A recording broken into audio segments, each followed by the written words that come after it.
Hello friends, स्वागत है आपका आपके अपने लीगल चैनल सोच पर प्रहार में। मैं हूं एडवोकेट सनी शर्मा। दोस्तों, आज की इस वीडियो में एक प्रैक्टिकल केस मैं आपको बताने वाला हूं, जिस केस पे मैं पिछले काफी समय से बातचीत कर रहा हूं उनसे और परिस्थितियों को देख रहा हूं। और ये केस मुझे लगता है कि इस केस से आप सभी लोगों को बहुत कुछ सीखने को मिलेगा। अभी भी केस चल रहा है और इवन आज ही उसमें डेट भी है। तो दोस्तों, आप क्या करते हैं कि आप जब लिटिगेशन में चलते हैं एज ए हस्बैंड, तो आप अपनी तरफ से कई बार बहुत सारी मिस्टेक कर देते हैं और इसका फायदा सामने वाली पार्टी को मिलता है। और कई बार सामने वाली पार्टी चालाकी करती है और आप हाई कोर्ट में फंस जाते हैं। ऐसे आप में से कई सारे लोग फंसे हुए होंगे और कई फंसने वाले होंगे। इस वीडियो को बिल्कुल भी स्किप मत करना। लोअर कोर्ट से अपर कोर्ट तक पूरा सब कुछ मैं बताने वाला हूं कि कैसे कैसे क्या हुआ।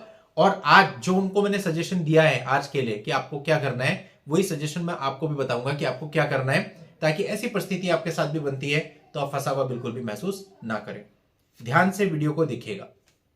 देखिए दोस्तों, यहां पे पति पत्नी के बीच में डिस्प्यूट था। इनिशियली पति ने वही किया जो कि हर मामले में सब करते हैं, एक सेक्शन 9 फाइल कर दिया। पत्नी ने भी वही किया जो हर मामले में होता है, अपनी तरफ से 498 125 डीवी एक्सेट्रा एक्सेट्रा फाइल कर दिए। अब ये जो पत्नी ने कंप्लेंट पुलिस को दी, पुलिस ने जांच करके इसको झूठा पाया और पुलिस ने एफआईआर लगा करके इसको बंद कर दिया। अब केवल वही मुकदमे चल रहे थे मेंटेनेंस का और डीवी का। और जो हस्बैंड था उसने जो सेक्शन 9 फाइल किया था उसमें पत्नी अपियर नहीं हुई। तो इससे क्या हुआ, सेक्शन 9 की एक्स पार्टी डिग्री हस्बैंड के फेवर में आ गई। और जब वो डिग्री आ गई उसके बाद वाइफ आई और उसने एप्लीकेशन लगा दी कि भैया इस डिग्री को, एक्स पार्टी डिग्री को सेटिसाइड किया जाए। और कोर्ट ने उसको सेटिसाइड कर दिया। अब पति का ये कहना था कि भैया नोटिस की तामीली के बाद जानबूझ करके वो नहीं आ रही थी, इतना टाइम ले लिया और उसके बाद एक एप्लीकेशन से उसने जजमेंट को सेटिसाइड करा दिया, तो वो इससे संतुष्ट नहीं था। तो इस चीज के अगेंस्ट वो हाईकोर्ट में गया। यानी उसने हाईकोर्ट में क्या बोला कि भैया ये जो मेरे को डिग्री दी गई थी ये सही थी, ये सेटिसाइड नहीं होनी चाहिए, तो मेरे को डिग्री दे दी जाए। ओके। अब जब वो हाईकोर्ट में गया, इसके बाद पत्नी ने एक और झूठी एफआईआर उनके ऊपर करा दी और जांच के बाद पुलिस ने उस पर भी एफआईआर लगा करके उसे बंद कर दिया। इसके अलावा कुछ मुकदमे और भी कर दिए हाईकोर्ट जाने के बाद भी। अब पत्नी भी हाईकोर्ट में आ गई क्योंकि वो सेक्शन 9 का जो सेटिसाइड हुआ था उसके लिए आए थे कि भैया डिग्री दी जानी चाहिए। तो पत्नी भी वहां पे आ गई। अब वहां पे मीडिएशन हुआ, तो पहले मीडिएशन में जो पत्नी थी वो बहुत ज्यादा अग्रेसिव हो गई। आउट ऑफ द कोर्ट मुकदमे तो कर ही रखे थे बहुत सारे, और अगली डेट ले ली और अगली डेट पर चालाकी दिखाई। क्या चालाकी दिखाई? जज साहब के सामने बोला, जी ऐसा है, मैं तो इनके साथ जाकर के रहने को तैयार हूं, सेक्शन 9 फाइल है, मैं साथ में रहने को तैयार हूं, मैं अपने सारे केस वापस ले लेती हूं और मैं साथ में चली जाती हूं। अब ऐसा क्यों? क्योंकि देखो, दो उसने एफआईआर कराई थी, दोनों में एफआईआर लग के वो बंद हो चुकी है। जो उसका मेंटेनेंस का केस चल रहा है उसमें 340 की तैयारी चल रही है। 340 लगेगा, साफ साफ झूठ बोले हुए हैं बहुत जगहों पे, अपनी जॉब छुपा रखी है, जबकि जॉब करती है, उसके रिकॉर्ड हमारे पास है। और ऐसी बहुत सारी चीजें, यानी उसके जो भी मामले अभी स्टैंड करते हैं उन सारे मुकदमों में उसे पता है कि अगर मैं आगे बढ़ूंगी तो फंसूंगी। तो उसने चालाकी क्या दिखा दी कि मेरे को ये लेकर के चला जाए, मैं सारे मुकदमे वापस ले लेती हूं। समझ रहे हैं आप? अब पति ने क्या फाइल किया हुआ था? सेक्शन 9। तो कोर्ट क्या बोलेगी? तुमने सेक्शन 9 फाइल किया, हाईकोर्ट में भी तुम इसीलिए आए कि तुम्हारी डिग्री स्टैंड करनी चाहिए, तो जब आप पत्नी जाने को तैयार है तो तुम लेके क्यों नहीं जाते? डेफिनेटली यही बोलेगी। और ऐसा ही कोर्ट ने बोला लास्ट डेट पे कि भैया जब ये तैयार है तो आप अगली डेट पे लड़के को यहां पे फिजिकली प्रेजेंट कराओ और ये लेके जाओ, जो कुछ भी हुआ छोड़ो, उसे भूलो। जैसा कोर्ट करती है, मीडिएट कराने की कोशिश करती है कि भाई चीजें खत्म हो जाए। अब जब वो लोग घर आए, आपस में डिस्कस किया, अब बड़ी प्रॉब्लम। जिस लड़की ने अलग रहते हुए 6-6 7-7 मुकदमे कर दिए, हाईकोर्ट में जाने के बाद 3 महीने के अंदर अंदर मुकदमे कर दिए नए नए, हर रोज नई नई कहानी गढ़ करके मुकदमे कर देती है, उस लड़की को घर कैसे ले जाया जाए? अब कोर्ट में क्या करें? कोर्ट में तो हम यही कह रहे हैं हमारी सेक्शन 9 की डिग्री को जो है सस्टेन करो। तो सेक्शन 9 की डिग्री तो यही कहती है ना कि आप पत्नी को बुला रहे, पत्नी जाने को रेडी है तो लेके जाओ। फंस गए। और हाईकोर्ट में ऐसा होता भी नहीं कि आप अपनी मनमर्जी चलाएंगे, वहां पे कोर्ट थोड़ा आपको प्रेशराइज भी करेगा और लीगल पॉइंट भी है। अब ऐसे में क्या करें? उलझ गए ना।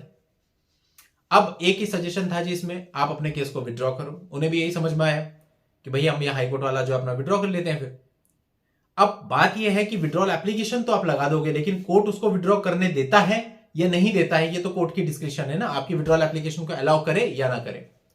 अब ये लोग काफी परेशान थे कि सर कल मेरे से बात हुई कि कल हमारी डेट है सर, अब ऐसे में क्या करें? अब मैंने उनसे एक चीज कही, मैंने कहा सबसे पहले तो आप बिना डरे वहां प्रेजेंट हो कल, और जब आप वहां पे प्रेजेंट हो तो अब सब कुछ आपके आर्ग्यूमेंट में डिपेंड करेगा, क्योंकि विड्रॉल एप्लीकेशन तो आप लगा चुके हैं। अब सिर्फ हमें कोर्ट को इस बात के लिए कन्विंस करना है कि वो विड्रॉल एप्लीकेशन अप्रूव कोर्ट कर दे। वो हम केवल अपने आर्ग्यूमेंट से ही कर सकते हैं और कुछ तो हमारे पास है नहीं। तो अब हमारा आर्ग्यूमेंट ये रहेगा इसमें, जिस सेक्शन 9 मैंने लगाया था तब मैं इसे प्योरली दिल से रखना चाहता था, बुलाना चाहता था, मैंने सेक्शन 9 फाइल कर दिया। सेक्शन 9 की डिग्री मेरे फेवर में आ गई। इसने सेटिस्फाइड करा ली, तब तक भी मैं इसे रखना चाहता था, इसलिए मैं हाईकोर्ट में आ गया। लेकिन जब मैं हाईकोर्ट में आया उसके बाद इसने फिर एक पुलिस कंप्लेंट कराई और मेरे पे एफआईआर दर्ज कराई, उसके बाद फिर 3 और झूठे मुकदमे दर्ज कराए।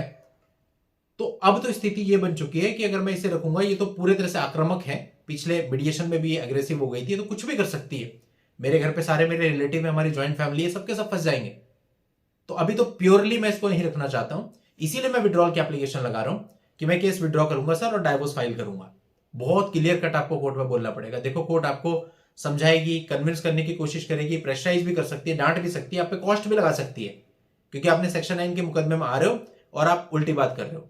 लेकिन हमारे पास कोई रास्ता नहीं है। एक बात ध्यान रखना, अगर आप दबाव में नहीं आते और आप अपनी बात पर अड़िग रहते हो कि नहीं मुझे नहीं रखना, मैं डाइवोर्स का केस फाइल करूंगा, तो फोर्सफुली कोर्ट भी ऐसा नहीं करवा सकती कि इसको लेकर के जाओ।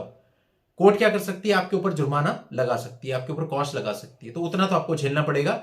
लेकिन 90% केसेज में लोग वहां पे दबाव में आ जाते हैं और जैसा वहां पे बोला जाता है वैसा कर लेते हैं। देखिए, वहां से तो काम खत्म हो जाएगा, मुकदमे वापस हो जाएंगे, फिर वो आपके घर आएगी और घर आने के बाद फिर वो क्या करेगी वो आप बहुत अच्छे से जानते हैं। और अभी तक तो जो मुकदमे उसने कराए थे उन पर एफआईआर लग गई, लेकिन अब की बार एफआईआर भी नहीं लगेगी, अब की बार पूरी लीगल गाइडेंस के साथ एफआईआर होगी। तो इसलिए ये तो पॉसिबिलिटी है ही नहीं साथ रखने वाली। तो अब हमको आर्ग्यूमेंट बिल्कुल डायरेक्ट करना होगा, अब दबके नहीं बोलना होगा, अब साफ साफ बोलना होगा कि जो है सेक्शन 9 करके मेरे से गलती हो गई, मुझे पता नहीं था कि ये सब होगा, लेकिन मेरे हाईकोर्ट आने के बाद भी इसने इतना कुछ कर लिया है, इतने मुकदमे कर दिए 3 महीने के अंदर अंदर, अब तो बिल्कुल भी पॉसिबल नहीं है सर। इसलिए मैंने विड्रॉल की एप्लीकेशन लगाई, क्योंकि मुझे डाइवोर्स का केस फाइल करना है और आपको अपनी बात पर टिके रहना है, चाहे आपके ऊपर किसी भी लेवल का दबाव आ जाए। तो डेफिनेटली क्या होगा, या तो विड्रॉल एप्लीकेशन एक्सेप्ट हो जाएगी, आप विड्रॉ कर लेंगे, या कोर्ट क्या करेगा, आपके ऊपर कुछ कॉस्ट लगा देगा, जुर्माना लगा देगा। लेकिन उस परिस्थिति से ज्यादा बेहतर है, तो इसके लिए आप बिल्कुल रेडी रहे। लेकिन ये हुआ क्यों, इसकी जड़ क्या थी, क्योंकि आप सेक्शन 9 में गए। हम इनिशियली आपको क्या बोलते हैं, सेक्शन 9 किसी काम का नहीं। आप क्या बोलते हैं, सर हमको ये बोला गया मेंटेनेंस में फायदा मिलेगा, इसलिए हमने लगा दिया। कितने लोग ऐसे हैं जिनको मेंटेनेंस में आज तक फायदा मिला सेक्शन 9 से? किसी को भी नहीं। कोई इक्का दुक्का केस होगा, वो भी पहले के समय ऐसा होता था, सेक्शन 9 को कंसिडर किया जाता था। अभी सेक्शन 9 एक अलग चलता रहता है, इवन उल्टा उसमें लड़की मेंटेनेंस मांग लेती है, सेक्शन 9 में भी आपको देना पड़ जाता है। तो कहीं से कहीं तक कोई बेनिफिट नहीं है। आप ये सोचो, अगर आपको नहीं रखना फिर तो सेक्शन 9 डालना ही नहीं है। इवन आप ये चाहते हो कि आपको वाइफ को रखना है, तब भी सेक्शन 9 नहीं डालना है, क्योंकि अगर रखना है और वो आना चाहती है तो वैसे ही आ जाएगी। सेक्शन 9 आप फाइल करोगे, जितनी लंबी सेक्शन 9 की प्रोसेस चलती है, 1 साल 2 साल, तब तक इतनी घटनाएं घट चुकी होती हैं कि आपका विचार पूर्ण रूप से बदल चुका होता है कि मुझे अभी नहीं रखना है। लेकिन सेक्शन 9 चूंकि आपने फाइल किया है तो कुछ कर नहीं सकते। तो आप चाह कुछ और रहे, कोर्ट को कहे कुछ और रहे, आप फंस जाते हैं, जैसे कि इस मामले में हुआ। तो इस परिस्थिति में नहीं आना है आपको कि ऑनरेबल हाई कोर्ट में जाकर के आपको जो आप चाहते हैं उसकी अपोजिट स्टेटमेंट देनी पड़े, जो आप कर रहे हैं उससे अपोजिट स्टेटमेंट देनी पड़े, प्रॉब्लम में आ जाओगे। तो इसलिए दोस्तों, आपको पहले से ही सोच के चलना है। एक स्टेप जो आप लेते हो ना, बस एकदम से ले नहीं लेना है, पहले विचार करो, उसके R&D करो, उसके बाद देखो कि वो स्टेप आपको लेना चाहिए या नहीं। यही उसूल है, यही तरीका है लिटिगेशन में आगे बढ़ने का। बहुत से लोग होते हैं, सर मैंने तो जुडिशियल सेपरेशन फाइल कर रखा है। अरे होता क्या है जुडिशियल सेपरेशन, ये तो बताओ, और उससे आपको मिलेगा क्या, ये तो सोचो। तो आप अगर इन चीजों पे विचार नहीं करोगे और बिना विचार के ये सारे काम करते रहोगे तो डेफिनेटली प्रॉब्लम में फंसोगे। तो दोस्तों, उम्मीद है जो चीज मैं आपको समझाना चाह रहा हूं आपकी समझ में आई होगी। आज के इस वीडियो में इतना ही। नेक्स्ट वीडियो में नई जानकारी के साथ मैं आपसे फिर मिलता हूं। तब तक के लिए good bye and thank you for watching. Take care.